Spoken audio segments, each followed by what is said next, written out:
High all welcome to mini vlog. Shopping అంతా అయిపోయి ఇంటికి వచ్చేసాము.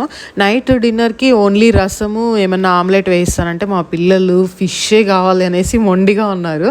నేను అంటే ఈరోజు ఆల్రెడీ అంటే ఆఫ్టర్నూన్ ఒక్కొక్క పీస్ తిన్నారు. సరే ఇంకొక పీస్ నెక్స్ట్ డే తినిపిద్దాము అనేసి అలానే పెడుతున్నా. మా పిల్లలు సాల్మన్ ఫిషే కావాలి అంటున్నారు. అది కూర్చొని పాట పాడుతున్నారు అనమాట, సాల్మన్ ఫిష్ అనేసి. సరే ఇంకా చేసి ఇచ్చేసాను. చాలా టేస్టీగా ఉంటుంది. ఒక్కసారి మనం ఈ ఫిష్ తినేది అలవాటు పడ్డాం అనుకోండి, ఇంకా వేరే ఫిష్ తినలేము. ఇది అసలు స్మెల్ ఉండదు, ఏముండదు, చాలా బాగుంటుంది అనమాట. ఇంకా ఇక్కడ యూస్ చేస్తున్నాను కదా, ఈ ప్యాన్ అయితే ఇండస్ వాళ్ళేది.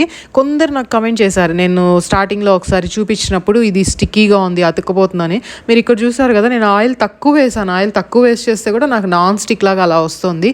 ఏమంటే ప్యాన్ బాగా హీట్ అయిన తర్వాత కొంచెం ఆయిల్ వేసి, ఆయిల్ కూడా బాగా హీట్ అయిన తర్వాత ఏదైనా ఫ్రై చేయాలి. మనం వెంటనే వేసామనుకోండి ప్యాన్కి అతుక్కుపోతుంది. మీలో ఎంతమంది సాల్మన్ ఫిష్ ట్రై చేశారో కమెంట్ చేయండి.